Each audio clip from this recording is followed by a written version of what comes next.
All right, what's up, everybody? Welcome back to the Bird Rights Podcast. We have finally returned after our hiatus after the Super Bowl. Um, no comment on why, but we're back for the NBA Load playoffs. management. Load Yeah, management. we had load management issues, and We're Kawhi. We come back and we're our best for the playoffs. yeah, so get ready for an absolutely packed NBA pod as the playoffs just started. We had every series play their first game. Game twos are starting tonight with the Sixers, Nets, and then I think the Warriors Kings and Kings. Warriors are playing after them today. So, yeah, I guess we're going to start off today with our award predictions. We've already kind of gone over our MVP predictions in the past, so we're not really going to cover that. Mainly Defensive Player of the Year, Coach of the Year, Sixth Man, Most Improved, so on and so on. And then we're also going to talk about the playoffs. So we can start with the NBA awards.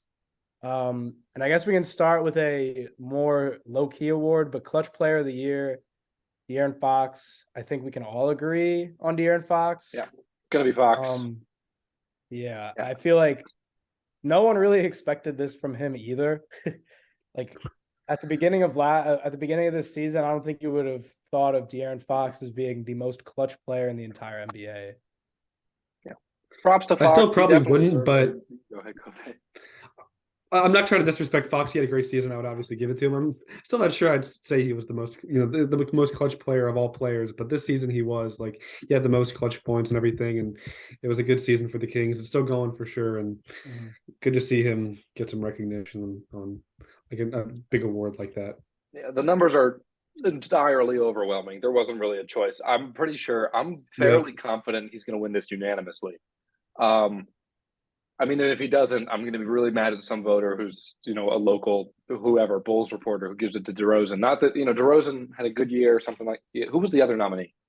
It was DeRozan. It was DeRozan. It was I could find it. Fox, and it was. I'm not sure who the other one was. But I see DeRozan. Yeah, it was DeRozan, Fox. Oh, it was Jimmy Butler, I think. I think it was Jimmy Butler. Let me see. Yeah, it was Jimmy Butler, DeRozan, and Fox. Props to those guys, but Fox's numbers were like so far beyond everyone. It was like if this award existed last year, or was it 2 years ago? Chris Paul would have won it by a million. And that's the same thing this year for Fox. I don't really think we need to go too far into that. And obviously, he showed that it wasn't a fluke in the playoffs when he absolutely went off in the fourth quarter. Yep. Yeah, I feel like every single fourth quarter, not every single, but I mean, you kind of saw it in the game against game one against the Warriors. It was kind of a close game in the fourth quarter. I'm not sure if he was the main guy that kind of took over. I think it was him and Malik Monk that kind of took over the game really in general, but just having him on the floor in that fourth quarter, he just kind of took over. And obviously, like I said in the past, didn't really see this coming from him, but it's great because I've been a big supporter of De'Aaron Fox for at least since the Halliburton trade. But here, yeah. So the stats from yesterday's game or 2 days ago, he had 15 points in the fourth quarter. So just continuing what he was doing in the playoffs. He's just been outstanding. So yeah. For Coach of the Year, I think we can also be pretty unanimous here. I think Mike Brown, also of the Kings, kind of deserves this. I think a lot of people were actually hating on this hire when it first came out with his past performance as a head coach.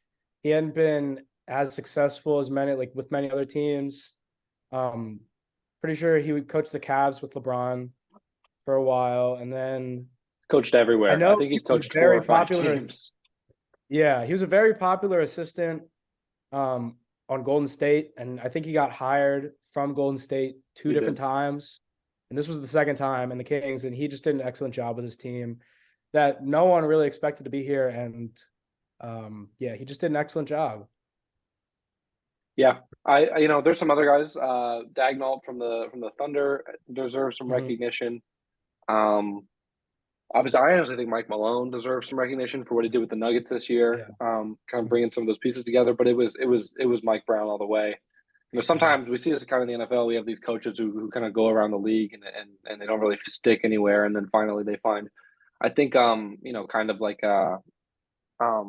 Bruce Arians kind of bounced around for a while and eventually found a spot in Arizona, and he really stuck out there. And same for even though like he went to Tampa and won a Super Bowl, but it's one of those guys who maybe I do think this is sustainable, and the Kings found their guy, and Mike Brown found his home finally.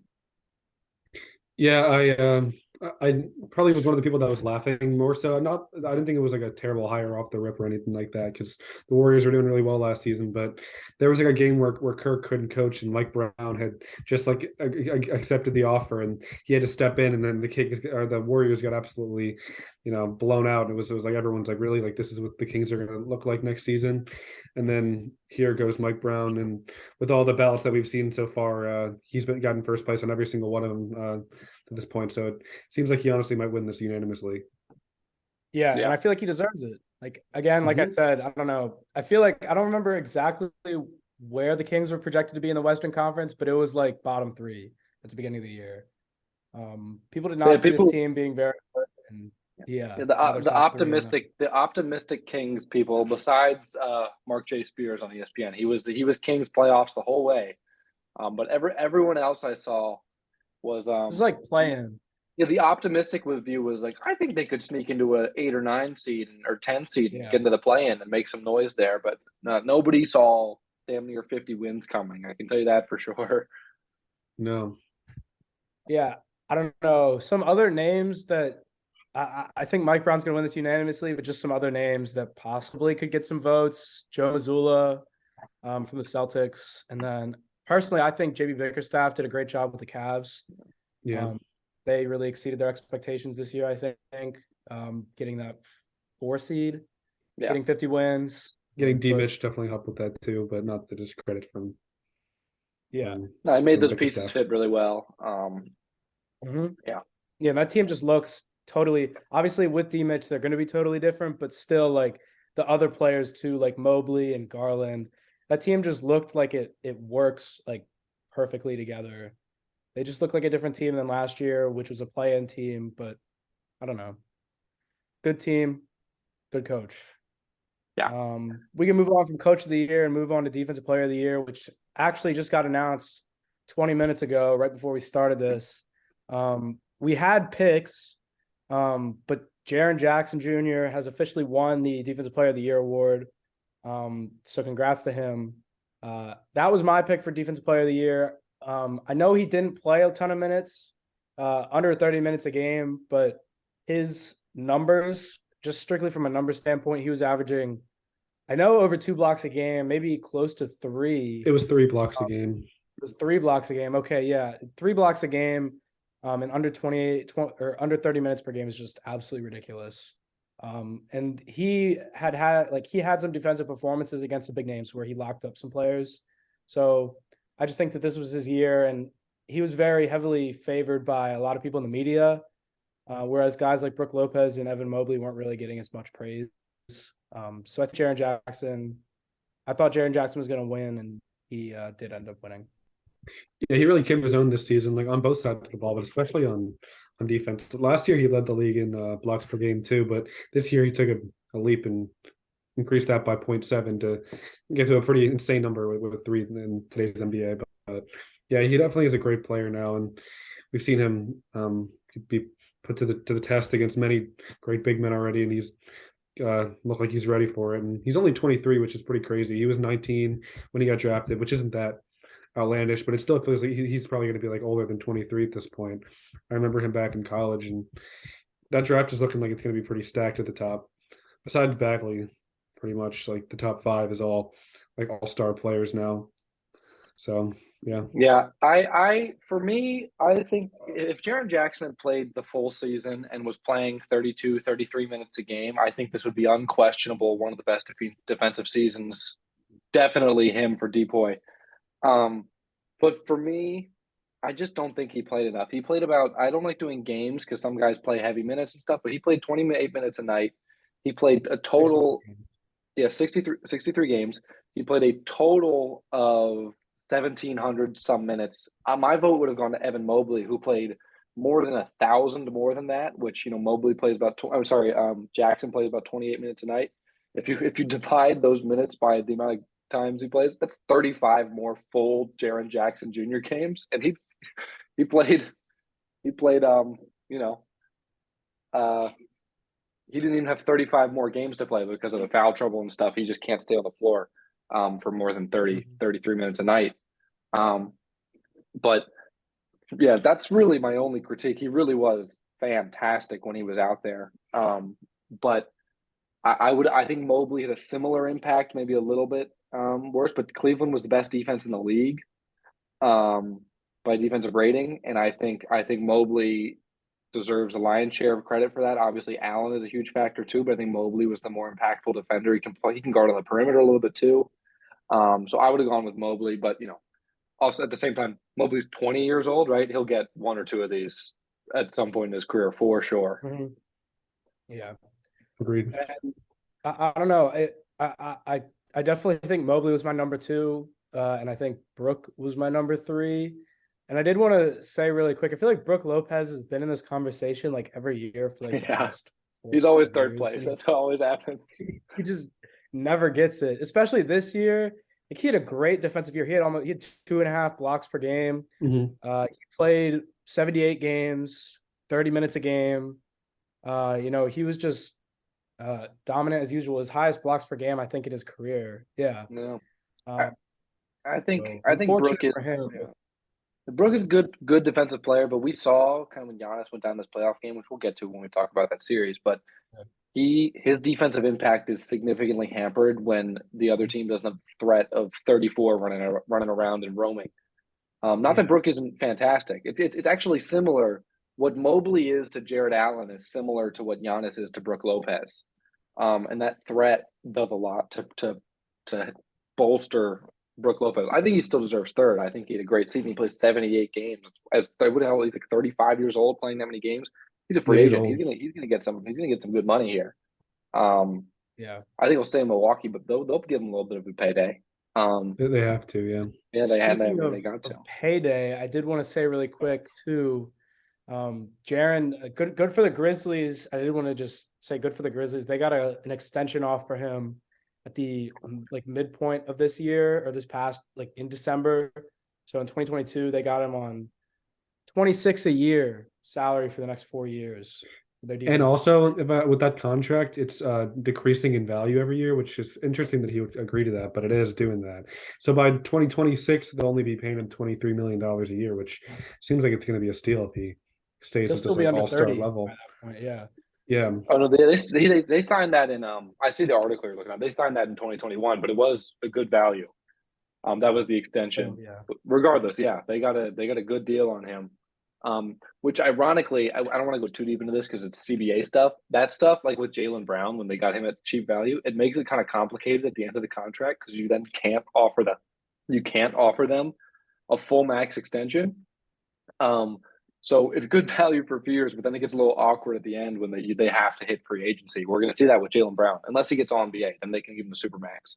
It's all very complicated, but it is interesting. Yeah, I definitely agree. CBA has been a very interesting topic as of late. Yeah, there's new stuff coming out about it every week. It feels like, and I'm sure when we have not much to talk about it, I'll do a little solo thing in the off season. I'm surprised it's trickling out so slowly. It's just like every couple of days, you get some weird little fact comes out. Yeah. The new CBA. Oh, they can't buy Capri Suns in the locker room anymore. That's weird. Yeah. All right, so moving on from Defensive Player of the Year, we can go to Sixth Man. This has been a 2-man race for basically the entire back half of the season between Malcolm Brogdon and Immanuel Quickley. Personally, for me, I have Malcolm Brogdon. I think that I kind of have expected this since he was, I believe, traded to Boston. And I have always thought that they got an absolute steal in him, and he's been coming off the bench. I thought it was an amazing trade for Boston. He's been amazing in Boston. And he's a quality starter for quite a good amount of teams. At least 10, 15 teams. Yeah, and they've got him coming off the bench. I'm going to look up his numbers real quick, but I know for a fact that he's a good facilitator, and a great scorer for a bench player. He's at Averaging- 15, 4, and 4. Yeah, 15, 4, and 4, on pretty solid 48, efficiency. 4 on 51, 44, and 87. Yeah, just exactly what you want for a guy coming off the bench. And he's also been on Boston, which is one of the best teams in the league, obviously. So that is my pick for sixth man of the year. Their numbers are like almost identical. It's kind of hilarious. Quickly's they're actually both averaging exactly 14.9 points per game. Quickly's at 4 rebounds and 3.4 assists. Brogdon's They're averaging at, the same number of rebounds too. They're averaging the exact same number of rebounds, and Quickly is like 0.3 assists short. And then like the efficiency, at least like the effective field goal percentage is relatively similar. I think Brogdon is a little more efficient. Right. Brogdon's the slightly more efficient player. That's his argument, is he's more efficient, but Quickly played 81 games, and the only game he didn't play was because they were locked into the 5 seed and they didn't need to win. Yeah, I think it's tough. Like, I probably would go Brogdon. The tiebreaker might be the Celtics' success this season, and like how nice he's just fit into that roster just off the trade that they completed that offseason. It was always going to be a matter of health with him, and he still only played 67 games, but that's the most he's played since let's see, like all the way back in his rookie year. That was the most that he's played since his rookie year, 67 games. He only ever cracked 60 one other time before this season. But anyway, he really has had some trouble staying out there, which is why the Pacers were so willing to move him and basically dump his salary is what they did. And I understand that trade from their perspective. They got like a first round pick, I guess, but none of the players they got really add up to anything. But yeah, he stepped in. He's been great. He's probably been better per game than Quickly too, but Quickly has played way more games and minutes, I would imagine. So yeah, but it's also like decision. Brogdon played plenty of games. He played 67 games. It's not like he was at like 60 or 58 or something. That's still a solid number. Yeah, but it is a pretty big gap from Quickly playing 81 barely, is pretty good. Missed. That's pretty impressive. So it's really if you rather just him play every night or like be a little better on a nightly basis. Yeah, I think it's going to be one of those two. I'd go. I think I said I'd go Quickly, but really it's a coin flip. I don't have strong opinions on that. Some guys will get other votes. Portis is the other candidate. He'll get some votes. That's just not the way the award's structured. It never really goes to a big guy like that. But I wish it would sometimes. Sometimes it should sometimes. It always goes to like a volume scorer off the bench. Yeah, it always goes to whoever Jordan. I like this year Quickly and Brogdon are more efficient than like I hate like Lou Williams would get it, Jordan Clarkson would get it or whatever, and Trez got it. But that was Trez got it because he was his volume scorer. There's these guys who don't really. I think the rule for sixth man of the year award was that you couldn't be any good at defense. But this year it's actually like Quickly is not a great defender. Brogdon's okay. But like it's actually this feels more like winning players than in the past when it'd be they're more like role players that kind of get everyone involved. And like not to say like Crawford and Lou Williams and stuff wouldn't do that too, but no, they don't. It's not that they hurt the team. Those guys were just more pure scorers, whereas these guys are more well-rounded players overall. Like I promise you, Jordan Poole is going to win one of these in the next year or two, and I'm gonna be annoyed because I adamantly would take Emmanuel Quickly or Brogdon over a guy like Jordan Poole. Other guys, I think Austin Reeves is going to get a few second, third place votes here, or not second, but third place votes here as well because he played a bunch of the season off the bench. But yeah, it's a 2-man race, and this is the best I've felt about a 6-man race and not being like infuriated about how it works. Like I remember 2020, I actually thought Dwight Howard had a case as his as a backup big there. I didn't think he deserved it, but who won it in 2020? I think it was Montrezl Harrell, and that was like probably Trez. That was around the time. Defense. I'd rather have the backup big who plays defense. Than the score. But alas, that's not how the award has been historically given out. But I think they should consider reevaluating to some extent. All right, maybe we can do Rookie of the Year next. Yeah, we can do Rookie of the Year and then Most Improved. So yeah, the candidates for that award. I can tell you who's gonna win it. I can tell you who's going to win it too. It's going to be Paolo. There's only one vote that we know so far that has gone to anybody else for first place. Yeah, Walker Kessler got a vote from the Salt Lake Tribune. Oh, yeah. I wonder why. What a No surprise. bias. No bias. Yeah, I can go first. Paolo's gonna get it. Paolo deserves it.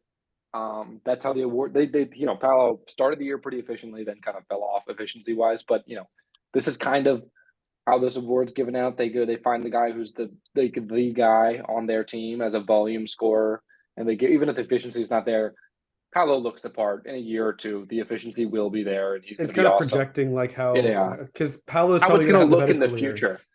Yep. I mean, It's kind of yeah. Paolo's like not same- going to be a same- very good I mean, most rookies for the most part, especially the scorers, just don't shoot well their first year. It's almost they the shoot same really exact thing as poorly. Cade Cunningham. Like the Cade Yeah. rookie of the year was like the same thing. Cade was a Mhm. little more efficient, but it was similar case. I actually don't know if that's true. I'm trying to remember. I think Cade was, but it's a They similar both case. struggled heavily, but that's okay because like Yeah. they're rookies and they Because have we time know to in grow. in 3 years, both of those guys look the part and they're going to be awesome. I hope Cade doesn't he doesn't hurt from this year Yeah. that he missed in his development. But So it's hard to evaluate that versus like actually impacting winning in year one, because like my vote would have gone to, I'm a little biased here, but my vote would have gone to Jalen Williams, the wing for Oklahoma City, not the Arkansas one, the Santa Clara one. Zach's celebrating the Sixers, I think. Yeah, I just saw Tobias Harris and one. Okay. But I would have gone with J-Dub because as the second scoring option for like Mhm. 50 games or so. Him He or was Giddy, but I'd say him. Yeah. Yeah, but he was really productive for he started the year slow, but after like the turn of the new year, kind of in December, he was really productive and actually quite efficient for Oklahoma City as a second option on a team that was winning games, playing winning basketball. And I think for me, I'd rather have that. And Kessler has a case too, because there's a bunch of advanced stats. I love Walker Kessler. I right when we thought we were getting away from, I don't hate advanced stats. I like advanced stats, but the screen assists that we got from the Utah fans about Rudy Gobert for 5 years, we now have to deal with Walker Kessler. But and they're both amazing on defense, so that's gonna be great I think they defenders. replaced him with another version. They're good players. It's we're gonna have to deal with the Gobert propaganda again, but with Walker Kessler. I actually think Kessler could be better, but we'll see. That's maybe not. Gobert is one of the best defenders of all time statistically, but the point is, I think I would have given it to J-Dub, gone Paolo too, and then Kessler. But Paolo's going to win it, and that's kind of how the award is taken. And in a few years, when I think J-Dub could be pretty good. He could be a sometimes all-star level player, but Paolo, I think, has the Tatum kind of ceiling, and that's the player you feel better about giving this award to. Oftentimes, the Rookie of the Year award basically just goes to like whoever has like the largest load on their shoulders for that team, and almost always the teams that are going to be getting the players that are the caliber of Rookie of the Year are going to be picking near the bottom of the lottery, and so they're going to have all these minutes and touches to go around, and that's why a guy like Paolo can take like a million shots a game, which is fine. Like that's what they wanted. Yeah, but he was taking a ton of shots, holding the ball a lot, and maybe while he wasn't like as impactful as like Kessler or Williams might have been, like just strictly to like winning this season, like if we're extrapolating into what we think Paolo is going to be, he'll more than likely have the best career of the bunch if he keeps playing like this. So, but yeah, fairness, special shout out to Kessler for being really good on defense this season. Crazy block numbers for him, like 2.3 blocks in 23 minutes as a rookie. Like what? Yeah, and in fairness to Paolo, Orlando wasn't awful. Like they were winning some games. It wasn't like they were San Antonio or Houston or something. They won. No, they were better games. Than them. 35, 36 games. They won some games. They put up a fight in most games. They put up a fight. They packed it in early, like a bunch of these teams who are trying to get, a bunch of teams, contracted Wembanyama at the end of the season, trying to get Victor. But yeah, I think Orlando put up a fight, and I think it's a fine way to go. And then we can just quickly go over most improved. I think we're probably all going to have Lauri Markkanen here. He took a huge jump. SGA has a case, but SGA was too good last year, I think. Yeah. And then there's some other guys. I also have a problem with how this award works, because sometimes we give it to like when Brandon Ingram won it. We give it to like a 21-year-old, and it's like, well, yeah, he wasn't that good when he was 19 years old. He was 12 pounds, But and he Lowry's got like a lot better. 25 and just like Yeah, became like exactly. an I all like NBA it. player out of nowhere. It's I so think the strange. rule should be they have to be on their second contract. That's my internal rule. Like it can't just be like Yeah. regular progression. If they're on their second contract and then they suddenly become much better, I think that's better. Like Jalen Brunson would have been an okay vote. I actually think he would have won it if he wasn't so good in the playoffs last Mhm. year. Um, but because everyone saw that in the playoffs, they knew he was capable of it. But if they just had the Dallas regular season last year, I think Brunson wins this maybe easily. It's a weird Yeah, award Brunson because could you have have won to it. not be that good the season before. But yeah, I think Lowry deserves it. He turned himself into a legit all star. He had one of the biggest like improvements from one season to the next that I've seen in like a really long time. I don't even know how it happened. Yeah. These refs are horrible. God. Who but miscalls a that ref? yeah, but that covers our awards picks. We're going to move on to just kind of our recap of the game ones that have happened so far and kind of what we think of what's happening moving forward. We'll start with what I think was the most exciting game, which was Mhm. Warriors Kings in Yeah. Sacramento. For a little bit, it looked like I was going to go to this game. I looked at tickets; you get seats up in the upper section for like $170, which is expensive but not too bad. Good for a And playoff then game. yeah, and then 2 hours later, the lowest one was $400. So I should have got it initially. But the first thing to say, just quickly comment on how electric that environment was for Mhm. Sacramento, for a team that hasn't been there in so many years, and how great De'Aaron Fox and Malik Monk were in that game. It was really something to see. De'Aaron Fox was 38 piece on 13 of 27. Malik Monk, I think he had 32 on like 13 shots. That's insane. And Monk's He's a not going to beast do that. now. Yeah, Monk's not going to do that every game, but in the minutes Jordan Poole's guarding him, he might. Um, but yeah, I think just to start before we get into the weeds of it all, what do you guys make of the Kings and their first taste of the playoffs in that city and that environment? Yeah, I guess I can go first. I think that was probably like the perfect opening to this possible playoff run that the Knicks could have had, that the Kings could have had. They haven't been in the playoffs in what, like 15, 16 years? 17. Um, 17 years. Yeah. And those fans were just eager, like so eager to just, get playoff basketball and see like their players play well. And I feel like De'Aaron Fox and Malik Monk just played absolutely outstanding. Sabonis wasn't as good, and we'll talk about that later. But I just think beating the champions from the last year in game one at home in your first playoff game in 17 years is just amazing. And that crowd is just electric. So I feel like it's going to be really tough to win in Sacramento during these playoffs. Go Yeah, I ahead. couldn't agree more. It was a really fun game to watch. That's going to be a fun series. I Mhm. honestly will see it going the distance or close to it if it keeps looking like this. But Yeah. yeah, the Kings roster got a lot better this season from last season, and it showed. They have a lot of guys that can score and just like play good basketball.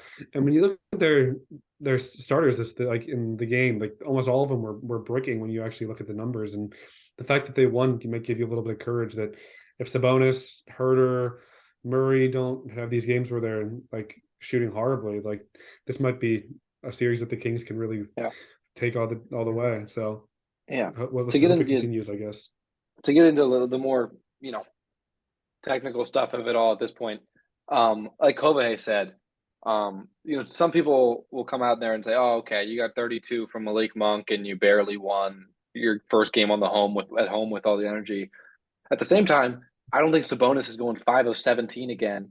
Mhm. I don't think, Trey Lyles played great. I don't think Herter is going to be as cold as he was again. I don't think Keegan Murray is going to be as cold as he was again. So I think, some of that stuff will level out and other guys will have great games. That's just how this stuff goes. Like you're going to get some games where role players think it up and you're going to get some games where they play good. Yeah. Generally in the playoffs, the home team, their role players end up showing up more often. And I think they have enough of these guys like Herter and like Monk and like Keegan Murray And and Lyles and Len and Sabonis and Fox. We hope can be consistent the whole time, but I think I have enough of these Mitchell. guys. Yeah, Mhm. Mitchell, absolutely. And Mitchell was giving Steph problems defensively. You know, Steph, he's going to get his, but he made him have to work for it. That's a big Tough. Yeah, deal. he made him work for it. Yeah. Now you know, he's Steph Curry. He's going to get his 30 points if he wants them. Um, which you know, again, Steph had like 3 points in the first 18 minutes of that game, and then he, you know, exploded. Yeah. Kevin But Herter had a really tough game, and then obviously we just said Sabonis, but yeah, like you were saying, it's just that's not going to happen very often. no, So, you know, certain games, there's going to be games where Sabonis goes off for like 25, 15, and 9. And yeah. there'll be games where Kevin Herter scores 25 on pretty good efficiency as well. So, you know, every game's going to be different. And, you know, this is just a huge, you know, game one win for the Kings in their first Yeah. playoff game in 17. I think they had to win that game. Like that was a. I actually I would still pick the Warriors to win the series, and I can talk about the Warriors a little bit now. I guess I'd be a little worried, but not panicked or anything. Like they, you know, you lost game one on the road. That's not crazy at all. They were favored to win the series in Vegas, and they are still favored. I think they're like at minus 140, 150 now, and the Kings are at plus, I don't know, 140 or something like that, plus 125 or something like that. But so they're slight favorites to win this still. And I think that's right. I think with the Warriors' experience, I think Wiggins will shoot a little better as his legs get under him. I think Clay will have better games. And I think, you know, you hope Draymond can be a little bit more of a scorer. Not that you can need make more than like one 20 shot. from, yeah, you need, if you can get 10, you know, 8, 10, 12 from Draymond, you feel good about that. So I wouldn't be worried or anything. I saw a lot of encouraging things from Golden State. You know, they took the punches and had a chance to win at the end there. So I don't think they should be discouraged. It's really a toss up of a series for me at this point. Um, but I think you know, they have the experience and they have the players to make this a series. All they got to do is steal one in Sacramento because I'm fairly confident they can handle their business in San Francisco. Mhm. And they, you know, they made life hell for Sabonis. Sabonis played poorly, but that's also partially a big part due to how great a defender Draymond is and how great Looney was in that game. And that's not going to change. Those two are going to stay being the defensive presences that they are. But game two is tonight. This might not be out until after game two finishes. It might be out during game two, and we'll have some clarity on where we're looking at that. But if the Warriors can split the first two games, you feel really good about that as Golden State taking that first punch. And at the same Yeah. time, Sacramento can also, you know, you feel okay as Sacramento with all these guys who've never played in the playoffs playing so well and so ready in this crazy environment. You feel really good about that too. So it should be a super exciting series. I know it's kind of a cop out giving a non-answer on how I think the thing's going to play out. I'd Mhm. pick Golden State, but it's going to be a coin flip and a ton of fun. Yeah, I definitely agree with you there. And I still have the Warriors, and I think it's going to be. I think Game 3 is going to be really, like that. That's the game that's going to. I feel like if the Kings win this, obviously Game 3 is like the pivotal game, but still, I want to see how the Kings play in Golden State in that environment. Because if they still play well, and like they might lose Game 3, but if they hold their own, you know, there's a chance that they could steal a game there and win this series.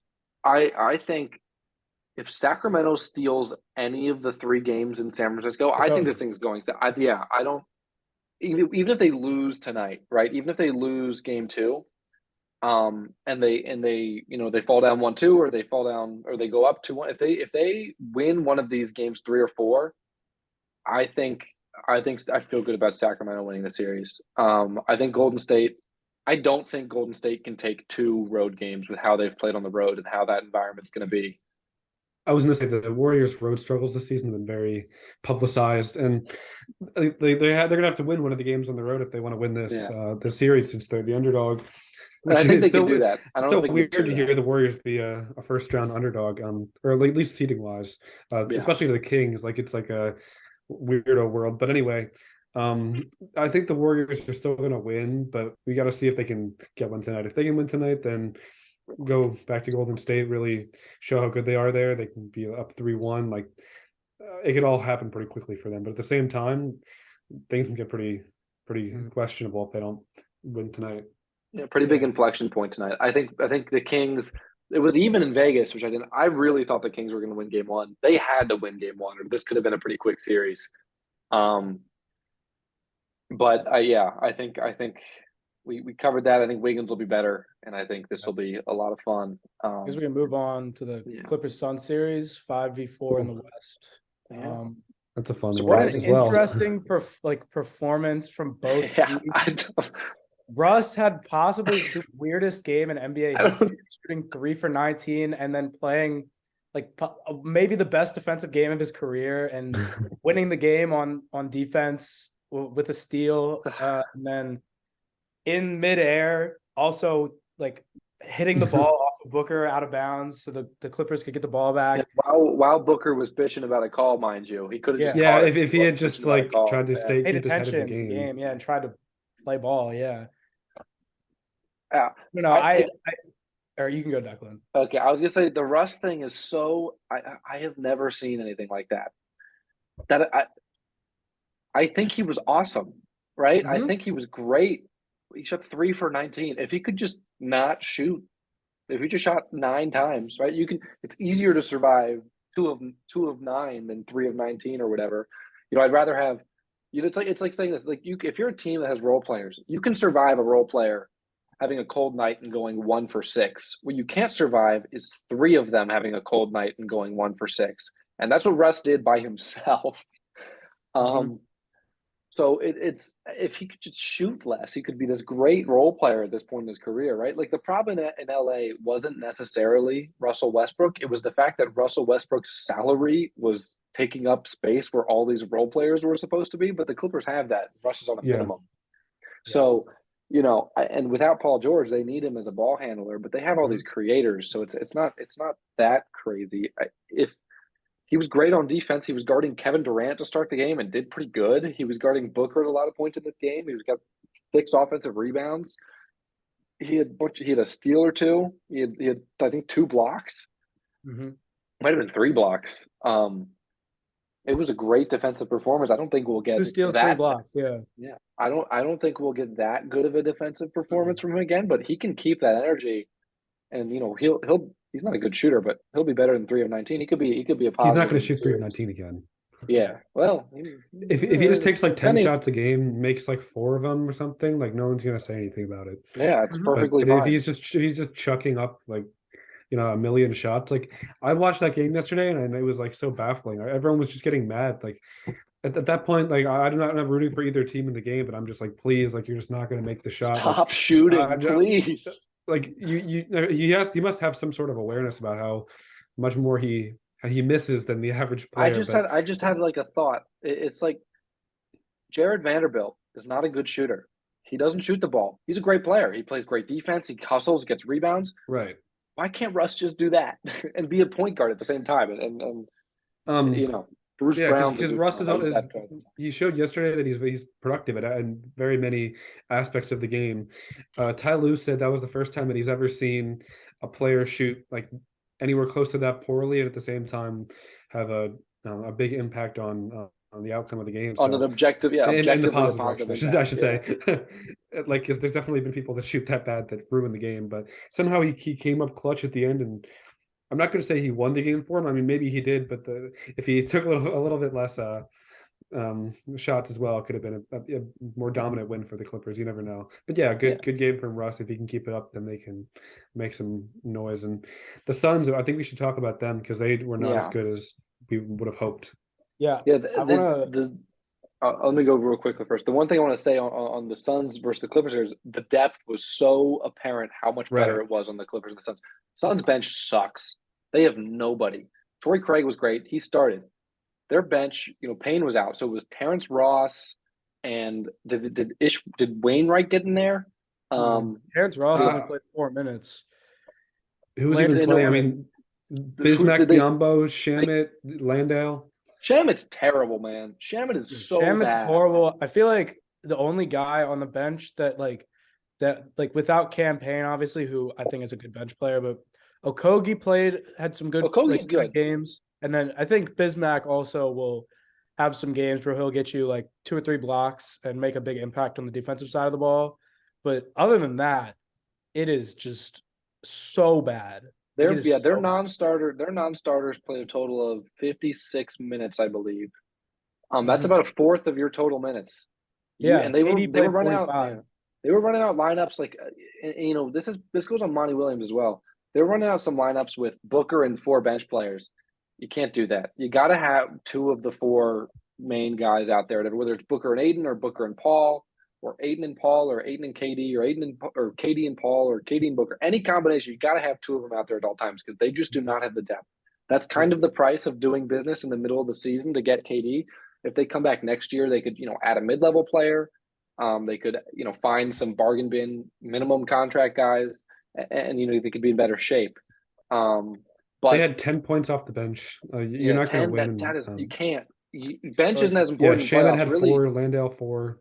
the bench isn't always as important in the playoffs, but you do need at least 7 or 8 guys who you can rely on, and they have 4.5 that I trust. Right? Yeah, I mean, I feel like Campaign will definitely like he's had his playoff success recently with Yeah. Phoenix, so he'll be a big ad coming back. But other than that, like you said, I just really don't know about that. And Yeah. this kind of gets to a point that I was gonna say, kind of testing to their bench. You cannot. I just saw this stat on Twitter that said Russ had 5 offensive rebounds this game, and the entire Suns team had 6. 6. Yeah. You cannot let that happen. And also, you cannot have Chris Paul being your lead rebounder in a game. That was 11 rebounds. Like, absurd. Chris Paul is like 6 feet tall with 11 If rebounds. that. DeAndre Ayton has 8 rebounds. You've got Zubac on the Clippers getting 15. He's just going to dominate the boards this entire series. And that's He something owns Aiden, honestly. yeah. Yeah, the one quick thing on the bench unit. We're talking about how bad the Suns bench is. The Clippers, on the other hand, Amazing. Norm Powell's a great bench player. Terrence Mann, yeah. Eric Gordon. Terrence Mann's a great player. Gordon started, but Mann's a really Plumlee's, like I guess, Mann. a bench player. Plumlee's good. Plumlee's a good bench big. They're not even playing Rocco, Yeah. or Morris. or anything. Do they even play Morris? He's like washed now, but still. Yeah, but these guys aren't good. But they would be like the 6th man on Phoenix. Like Rocco would have played 28 minutes Exactly. last night for Phoenix, and he didn't play. The Clippers bench is absolutely so much better, and they have all these creators with Eric Gordon and Norm Powell and Terrence Mann and Russ. And I'm not a Bones Highland guy, but he's another guy. I'm not a big fan of Bones Highland's game, but Batum he's isn't a another- creator, but he's a better role player. yeah, than and he's a better role half player the than a lot. Suns Exactly. roster. So that's there. And then another thought on the Chris Paul thing. The Suns were like, this is kind of more of a Suns strategy point. I get that KD's trying to fit in and stuff, but 15 shots in 45 minutes for KD is It's the unacceptable. takeover. Yeah. They were running high pick and roll for Chris Paul and DeAndre Ayton at the end of the game. And Chris Paul's a great player, great decision maker. You can run high pick and roll to close games with Chris Paul, but the purpose of that has to be to get the ball in the hands of 1 or 35. Booker and KD have to be the guys closing this game. Chris Paul is my favorite player of all time. I love Chris Paul. He's one of the best decision makers of all time. With that said, you got to find a way to get the ball to KD or Booker to close these games, because if we're getting 8 and free throw line jumpers with 2 minutes left in these close games, it's like, and he made one of them, he missed one of them, and it's like you got to find a way to get the ball. And you traded 4 first-round picks, Mikal Bridges, Cam Johnson, and 3 pick swaps for Kevin Durant. You need to use him. He's your best player. He's maybe the best player on the planet. I don't think so, but he's one of the 5 best players on the planet. Get him the ball, and then off of that, I think they'll learn from their mistakes. I think next yeah, time I do too. I'm not. It sounds like I'm panicking on the Suns. I'm not panicking on the Suns. I think they're going to be fine. I think they're going to win this series, and I picked them to win the West, and I stand by that, but just because of the talent, and I think they'll figure it out. Each game not for them is. Sorry. No, I'm not like super strongly confident, but on the Suns, but they're my pick. I was gonna say each game for them, since they've played so little together, each game I feel like they're gonna get more chemistry together, obviously, but each game that they play together, they're gonna get better on the floor as a unit. Just the starters and the team overall. I mean, this was their first loss, but they'd only played after this, I think, 9 games together with KD on the team.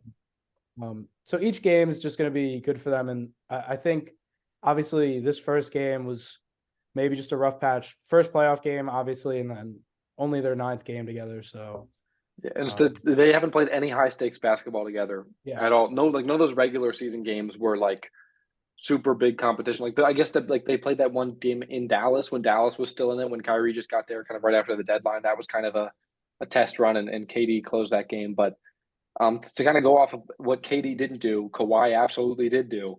Mhm. And that was a fun matchup. We got to see it's kind of like the best. I think Bill Simmons said this. He's like, that's one of those best rivalries that we never really got because of just injuries and how things have played out. But it should have been like in 2016, OKC played San Antonio, and that was a fun series between those two. But that was a little bit before Kawhi was really Kawhi. And then the next year, it was Golden State and San Antonio, but Kawhi got hurt. And then in 2019, The finals, yeah. KD was hurt in the finals. And so we've kind of missed out on these performers. But these are the two best wings of this era besides LeBron. And it was so much fun to watch those two kind of go at it when KD was going at it. And Kawhi was giving them some trouble in the fourth quarter when he was switched on to him. They weren't guarding each other every possession, but Kawhi was giving them trouble when they were. And just to quickly talk about Kawhi, 38 points, super efficient and everything. He's playing like 44 minutes a game. Like Kawhi is such a bizarre player where he's like not playing in the regular season to get ready to do this because he knows he's going to be playing 45 minutes a night in these playoff games, and he is so good. Sometimes we forget how good he is because of the weird regular seasons and the injuries recently. But he reminds you, man, that guy is maybe the best tough shot maker in the league in the playoffs. And Yeah. I don't know if there's anybody I'd take on my team for a playoff game over him. Giannis Mhm. is in the discussion. KD's in the discussion. LeBron 2 years ago, not anymore so much. The bigs around the league. Joel and Jokic and AD have all cases for stuff in the playoffs, but I think Kawhi is right up there, and he was fantastic, and I'm excited to see a full series of him. Yeah. Yeah, my roommate. Yeah. Oh wait, what were you saying, Zach? I was just gonna say some stats real quick. I was gonna say since in the past 5 years, the Kawhi's been playing the playoffs since that Toronto Raptors championship run, so 2018-19. He's averaged 39 and 4 in 49 playoff games, shooting 51, 37, and 88 from the field. So he's just been bonkers. He's been special, yeah. My roommate jokingly said before the game like that Kawhi is like washed. He didn't mean it, but he was saying like that he's had like kind of a weird couple seasons, which is true.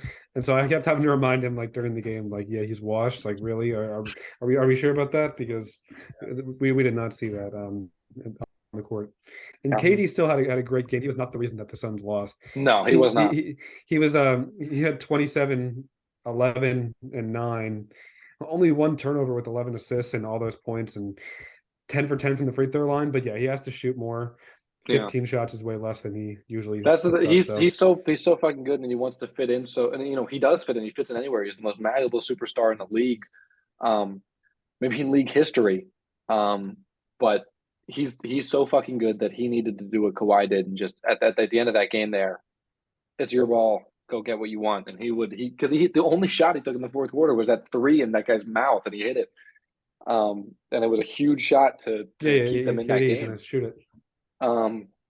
Yeah, and it's kind of a shame that Paul George isn't going to play in this series because I don't think the Clippers can win the series still. It'll be fun. It'll be a fun series. I think Kawhi can will him to maybe he can definitely will him to 6 games. He can maybe even take it 7. But if Paul George isn't there, I don't really think they have a chance because they don't really have a second creator that I trust like that. But it's such a shame because I really do think if Paul George was playing in this series, oh boy, that would have been one of the most. I think he absolutely could have swung the series and they could have won. I'm not saying I would have picked them, but I would have felt more like a coin toss to me. And this is good for Phoenix to get a real challenge against them in the first round to get their legs under them here with their some experience. But without Paul George, I just don't see a path for them getting 4 out of 7, getting 3 out of the next 6. I just can't see it. I think Phoenix will figure out the talent's too overwhelming, and that's kind of all I have to say about that. More KD and Kawhi, please. That's what I have to say. We're gonna get it. Yeah.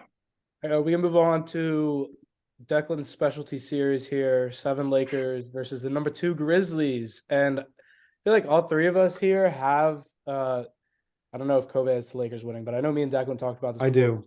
Yeah. So all three of us have the Lakers winning the series. And I think I don't know if I expected them to win game 1, but I think that this series is going to go to the Lakers, and I feel like this Grizzlies team just doesn't have enough star power, and especially without Steven Adams, they just That's a have big, no rebounding to match that up really against hurts. Davis. So yeah. I was pretty surprised they won game 1. LeBron has his classic feel out game, and he played like a feel out game. He wasn't all that. Every game 1 of the last 5, 6, 7 years, LeBron kind of is passive and is trying to see how the team is playing so he can feel out and see what he needs to do for the rest of the series. And they won that game. He only took 16 shots. He had 21 point. He had almost a triple double. I think he had 21, 11, and 9. But he had 3 blocks and 2 steals. So he was still LeBron and fantastic. But he wasn't take over LeBron. He's 38, so we got to see if he has that gear anymore at all. But I really thought Memphis was going to win game 1, and then we'd have kind of an interesting series. But at this point, with Ja going down, and we're not sure what his status is for game 2, and already without Steven Adams, and Brandon Clark, with the Lakers' size and their kind of interior presence, I really have a hard time seeing a path for Memphis to win this series. If Ja comes back, I guess I could see it possibly, but it sounds like he's going to miss at least game 2. He looked pretty miserable in the post-game locker room. I have some more in-depth thoughts I can get into in a little bit, but I'll let you guys comment on your initial stuff first. Yeah, the Lakers are a new team now from where they were. They've been very impressive when I've got the chance to really watch them all click since the trade deadline. I think this Russ move could honestly be mutually beneficial. Absolutely has been. It seems like it will be / already has been that way. It doesn't matter, not to mention the shooting again, but Russ seems to have an impact on the Clippers, no matter how he performs on the offensive side. Yeah. But I think it was a good decision by the Lakers to get rid of that guy and just get a bunch of new guys in the building that can fit with the roster better. And it's showed, like, they have so many talented role players now, and you're not going to get 20 plus from Rui again, probably. No, probably not. Not like 30. He almost had like 30, so I don't see that one coming, especially. But yeah, like you said before, you're going to get performances every night from random guys. Like, that's just how the NBA works. So especially when you go back home, you get role players playing well. Yeah, the Lakers roster is now deep enough to get those contributions, and I just hope everyone stays healthy for the Lakers, just to see what they can really do. That's the big if. That's been the caveat since the bubble, basically. So yeah, the roster is almost entirely new at this point, but besides the big 2. But it's good to see guys like Reeves coming through now and all that. I think the Lakers are going to win if they can stay healthy. Grizzlies are too injury ridden at this point. Yeah, Zach. Yeah, I feel like the main thing that I want to talk about when it comes to the Lakers and just this series in general is, big shout out to Rob Pelinka for absolutely murdering the trade deadline. I was a big supporter of this team once they made that trade with Russ. I thought that whoever was going to trade for Russ was just absolutely stupid. And to trade absolutely anything of value for him was just a bad move. And the Lakers, I thought that if the Lakers were able to do that, they would be fleecing just the absolute hell out of any team that they traded with. And I'd say that they pretty well fleeced both teams in that trade. So, shout out to Rob Pelinka. And then also Minnesota came out okay with that. Mike Conley's been a good player for them. Yeah. I agree with that. But when it comes to the Jazz, they got just basically. The Jazz gave up a lot of really nice players for one protected pick. I'm not gonna lie about I understand the salary component of it, but I am surprised they gave up several decent young players. I thought you could have gotten for the one pick. I thought you could have gotten like a first round pick for Vanderbilt that's protected by himself, and maybe one for Conley by himself protected. Not as slim protections. Maybe that's the idea. there's more upside with this pick. This pick could end up being like the 5th overall pick or whatever, Mhm. as opposed to trading those other guys. But that's a little bit of an aside. I definitely echo your statement on Rob Pelinka. It's a weird thing to say because um, obviously you're judged on your mistakes, but outside of the Westbrook trade, Rob Pelinka actually has a pretty clean track record as the Lakers GM. Um, and it's like, oh, outside of murdering 2 people, you you have committed no crimes. But that's a bad comparison. But Pelinka obviously made that big mistake. But to trade 3 seconds for Rui and then get those 3 seconds back from Denver um, in the Thomas Bryant trade. Thomas Bryant, who's done nothing. Thomas Bryant's just another list of the big men who have Yeah, looked he's been good with horrible. LeBron James and then not looked good outside of LeBron James. Um, he's not exactly playing with Jokic. He's playing when Jokic is not playing, so he's not very good without a creator like LeBron next to him. So you got those picks back, and then you got the depth with Vanderbilt and all that.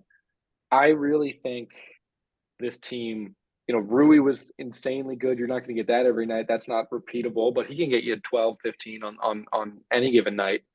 Um, and while the Rui thing's not repeatable, the Austin Reeves thing absolutely is repeatable. He's been doing this for 2 months now. He's been shooting like 58% from the field and 41% from three since the trade deadline. It's kind of nuts. Um, he's just awesome. Like he's really good. He's a great like tertiary creator for that team. Um, and I think this roster again, if LeBron and AD can stay healthy, they can compete for winning the West. Um, I'm really curious to see how they come out in game two if they smell blood at this point and want to get this thing over with fast because of the age of LeBron and kind of the AD's body. It could be good to get this series done quick while Sacramento and Golden State are kind of having a dogfight and get themselves some rest. But I do think they're going to win the series. And yeah, and one more note on just a Darvin Ham thing real quick on the coaching and the lineups. Interesting stat that I saw today that I can't believe in 99 minutes of regular season basketball, the 3 guard lineup with D'Angelo Russell, Dennis Schroeder, and Austin Reeves was plus 104 um, in those minutes. Um, Ham has not shied away from all those lineups. Those three guys have been kind of you get 2 good games every you get 2 good games from the 3 every game. It feels like 2 of them show up, and yesterday was D'Lo played pretty well, and Reeves was amazing, and Schroeder didn't do much. But in the play-in game, Schroeder showed up big time. D'Lo was awful, and Reeves was okay. That's all you need. I do think if LeBron was the player he was from 2 years ago, I think this team would be better than the team that won the title in the bubble. Um, but I just don't think LeBron has the gear he had at 35 years old now that he's 38 years old. But the supporting cast with all the creation they have, I absolutely think is better. And I think they can compete to win the West for sure. Yeah, I definitely agree with that take. That they are a very scary team for whoever matches up against them in the playoffs. Yeah. We can move on from that series. You can get to the Knicks and the Cavs. 5v4. Personally, I thought that this was before the playoffs started. I thought that this was going to be the best series of the first round. And game one was just as entertaining as I was hoping for. The Knicks pulled out of a victory 101-97 in Cleveland. And I had the Cavs winning this series, but now I kind of think the Knicks are going to win the series just because I think it's going to be so difficult to win in New York for Cleveland, especially with the team that doesn't have much playoff experience in Cleveland, except for, Jared Allen and Donovan Mitchell and, players here and there. But I think Even that Allen. Allen hasn't played much in the playoffs. He has yeah. one run or so. I think that this Knicks team, this was a must win for them to, have a really good chance of winning this series. And I feel bad for Donovan Mitchell because he was really the only player on that Cleveland team that really showed up for that game. He had 38 points for Cleveland. Jared Allen had 14 and 14, and then Darius Garland had 17 points, but he didn't really do much in the second half, and it was really only Donovan Mitchell. But on the Knicks side, Jalen Brunson had another amazing performance. He's turning out to be quite an amazing player, which not a lot of people expected after he got that big contract in New York. Julius Randle didn't shoot well, but had a good game. And then Josh Hart had an amazing game. And I just want to say this really quick. How is RJ Barrett still getting like legitimate minutes? He had 7 points on 2 for 12 shooting. He's just never been that good of a player. He's not. His game is not mature enough to play serious playoff minutes. It's like the pool thing for Yeah. Golden State. You can put up like- some numbers it's in the regular season, but you can't. RJ is not a playoff ready player. He's a He's not worse. I good. feel like he's a worse version of Wiggins in like the Minnesota Wiggins. Yeah, That's really bad. Really bad. Yeah. because they both have their noted struggles with shooting the ball effectively.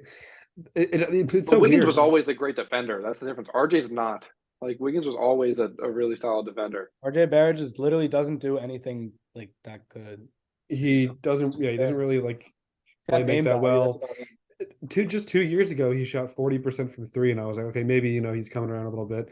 And Yeah. then this year he shot like 30%, and it just doesn't seem like he has the consistency to really contribute at a high level. And they gave him a max, so I don't know. They're kind of screwed. Like, Not quite a max, but they gave him 30 million a well, year. okay, very close to Near it. max. It's the near max, as Bobby Marks might would as say. well be, yeah.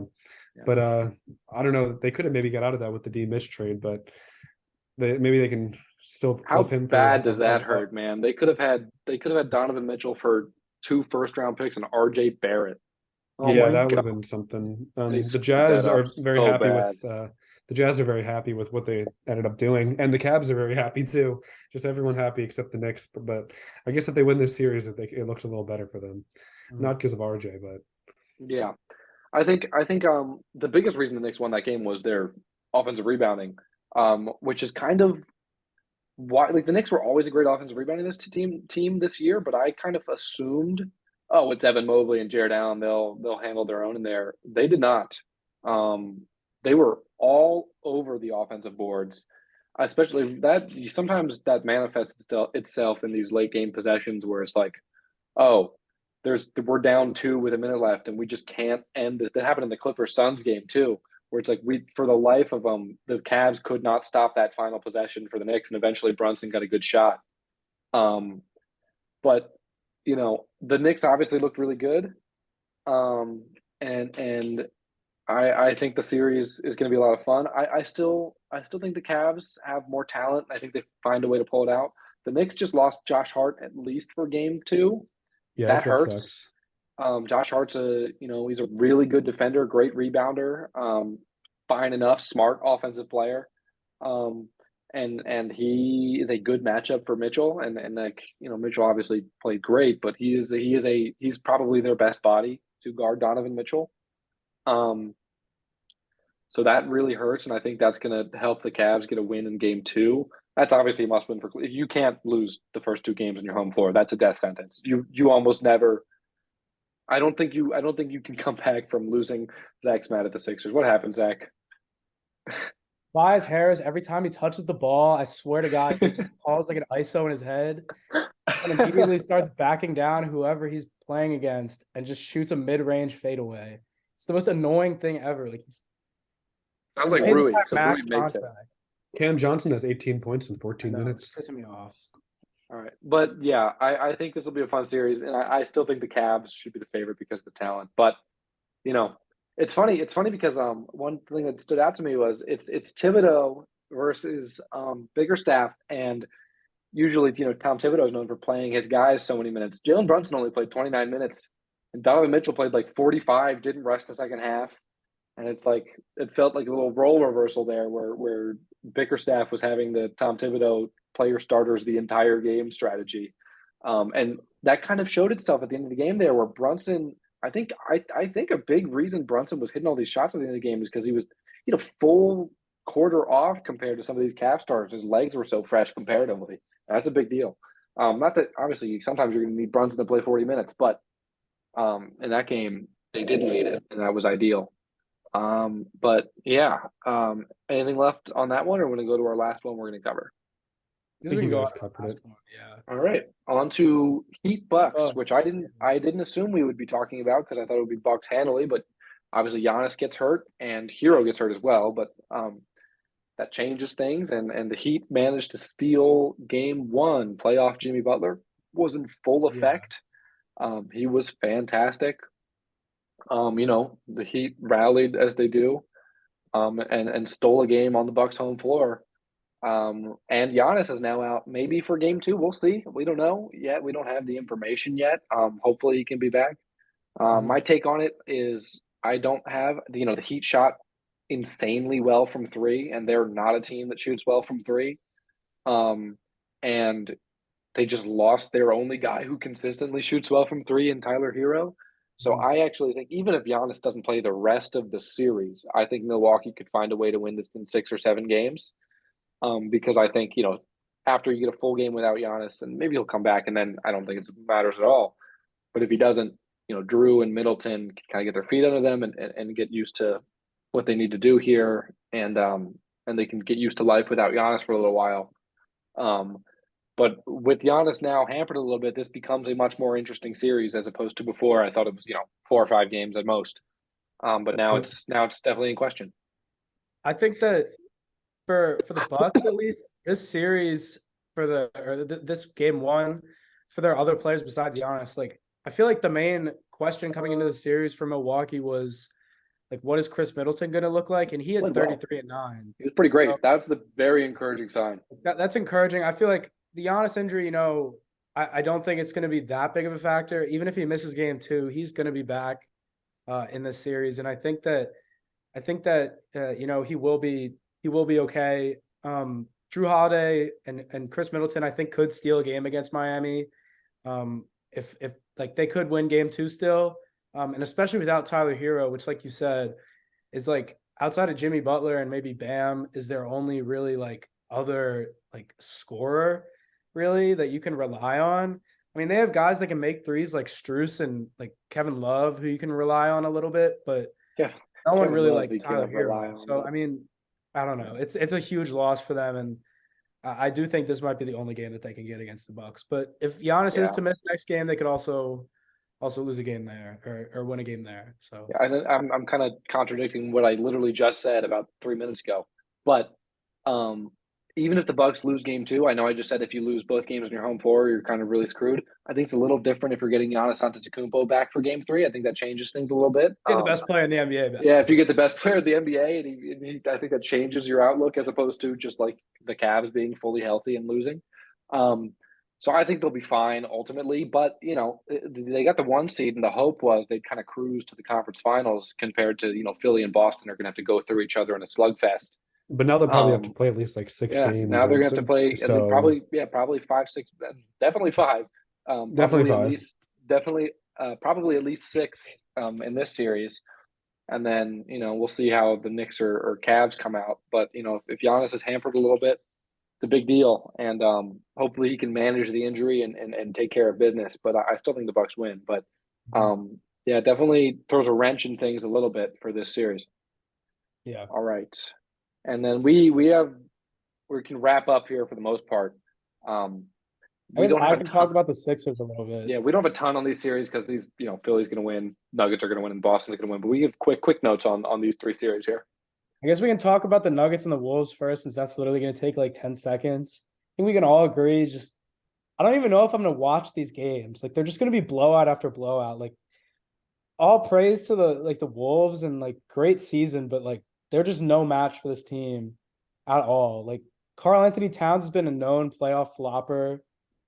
Rudy Gobert as well. Like, Gobert he played pretty solid. I saw a few plays that he made. He had a pretty cool block on a Jokic fadeaway during the game, but other than that, like I don't really see them being able to beat this Nuggets team, which is pretty loaded. I had this series going to 5. I very well can see it going just a sweep. I saw some funny stat that Cat's player efficiency rating for the first game of the playoffs was -1. So if that doesn't turn around, then it's going to be a little bit tricky for the Timberwolves to win. But even if he does play out of his mind, I don't see them winning more than like a game or I'm two. gonna look this Probably up. the Nuggets are just better. Not much to talk about really. Yeah. I guess we can. All right, Celtics Hawks. A little bit of a more interesting series. I feel like the Hawks could. The Hawks are definitely a candidate of a team that could, take a game or two against Boston just because of how many, solid players they have on that roster, and also they've done it in the past against. Obviously, I want to I hate saying this, but they did it to Philly, and they took a game against Milwaukee in that playoff run, and obviously what they did to New York. But if Trae Young were to just catch fire one game, they could definitely win. But I did want to focus on this now a little bit more. The Celtics are now the favorites in Vegas to win the title at plus 210.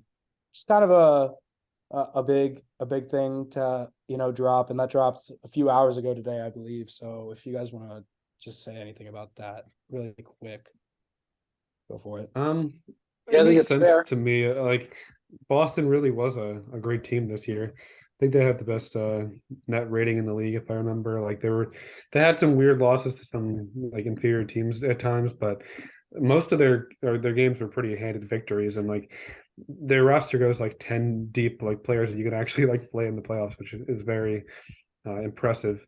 It doesn't help to have a rookie coach, but I do think Missoula was pretty They had a solid rookie with. coach last year. Yeah, they had a rookie coach last year, but they didn't win it all last year, did they? Yeah. Um, They couldn't. but no, Yeah, I want with that roster is good enough to win it all. I think they could. Yeah, I agree. just I think if there's any question about Giannis's health, you default to Boston at this point, yeah. and I think that's I fair. wish And they had a you slightly obviously, better number one overall like player on the roster. Like Tatum is Yeah. obviously very, very good, but I'm like he's just not quite as good as some of like these really, yeah, really elite. he's about like the 10th or 11th guy I'd want in a playoff series in Right. the league.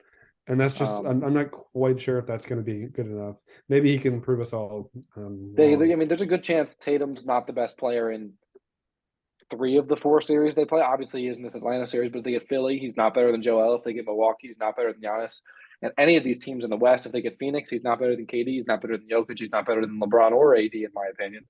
He's not better than Kawhi. He's not better than Steph. It's pretty unlikely that they're going to be the Tatum best must be player. horrible. Jesus. He's not. He's great. He's like the 10th best player in the league, but I'm it's just kidding. he's not the guy. Usually, you need one of these top tier guys. And I think Tatum is the last guy on the list of top tier playoff MVP level players that you want in these series. I think he's the last player on can be best player on championship team list.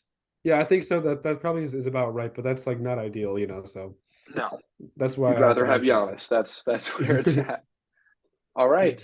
I did want to say really quick about the cat thing. I did look up the stats, and he did in fact have a -1 PER. Oh my His God. just some of his advanced stats. He had -0.2 offensive wing share, -8.5 offensive box plus minus, -3.7 defensive box plus minus, overall a -12 box plus minus, and a negative value over replacement player as well. Possibly one of the worst playoff games. Bro, his of all board time. was terrible. I hope he can turn it around just for like his sake. Like this is just not what you want to see at all. It was weird in that playing game. He was so great for 3 quarters, and out of nowhere, he just disappeared. He just lost his like all his confidence or something, I guess. Yeah. All right. Yeah, Is that all we have? I'll just talk about the Sixers really quick. Okay. Just I feel like for this series at least, not really much to talk about, just because of I think that the Nets could probably win a game. They have a bunch.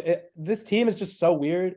It's literally all like elite role players, and then like Mikal Bridges is starting to turn out into like an all-star level player. But other than that, it's just a bunch of role players, and if a few of them really catch fire, like I don't know what's going on right as we're talking right now, with Cam Johnson catching fire, just they could win a game here. But I think the thing to focus on for Philly is if this Doc Rivers rotation that he's got going for this playoffs is going to stay put. I know a lot of Sixers fans were talking on Twitter after game one, being really happy with the rotation he had, really going 4 deep off the bench with McDaniels, House, Melton, and Paul Reed. And I feel like people were happy with that, and it really worked out well. But I kind of question as a fan is if our offensive firepower is sustainable. In game one, we made 21 threes, which I don't really see happening again. But obviously we have the leading scorer in Joel. And if you've been watching this game, this series, they are literally doubling off the touch. So it's kind of been tough for him to get like anything really, because he obviously if he's getting doubled, he's going to look for somebody else. So they've been kind of putting it on Harden and Maxey to kind of win these games for them. And I trust Maxey a little bit more than Harden when it comes to the playoffs, when it comes to scoring at least. But I think that they're still going to win in 5 or 6. Yeah, they're not going to make 21 threes every game, but they're doubling Joel so much. They are going to get really good looks from three, and they're going to make a good amount. And we have a lot of good 3-point shooters, like almost everyone. Maxey's a shooter, Harden's a shooter. Obviously Tobias can shoot a little bit. Tobias, yeah. So I think they'll be fine. And they'll win this series, and then Boston's the real challenge. But James Harden's playing awful right now. Yeah. To close this out, I do have a Nick Miller question of the day for you two. Wow. So it's a playoff based one. It's a pretty specific one. Okay. This is how far the data goes back. In the last 27 years, which of these, I'll give you 5 players, do you think has the highest field goal percentage on shots to tie or take the lead in under 6 minutes of playoff games? In the last how many years? In the last 27 years. I'll give you 5. I'll give you five answer choices. Can you send this in the chat like the other day? No, it's a different one. This is I sent that one was under a minute. This is under 6 minutes. So this is under 6 minutes. It's a much larger sample size, minimum of 65 shot attempts. So it's not going to be Robert Horry or whatever, right? Yeah. So your answer choices are Steph Curry, Tim Duncan, Kobe Bryant, LeBron James, Kevin Durant. Can you give him one more time just so I can really Steph Curry, Tim Duncan, LeBron, Kobe, KD. Which has the highest field goal percentage to tie or take the lead on shots under 6 minutes in playoff games? All right, I have my answer. All right. I also have my answer. Zach, you can go ahead. Tim Duncan. Just picked him because his shot quality is probably a lot. Like he shoots a lot more close to the basket. So, all right, that's a good thought process. Yeah. I don't know. I just feel like it's gonna be like LeBron or something, and we're gonna be like mad. So you guys got 1 and 2. Okay. Number 1 is Tim Duncan at 48.5% on 97 attempts. LeBron is number 2 at 42.3% on 143 attempts. Okay, yeah. Steph is all the way down at 76 attempts. Steph is at 31%. Kobe is at 30% on 115 attempts. And KD's at 38% on 90 attempts. That's pretty good.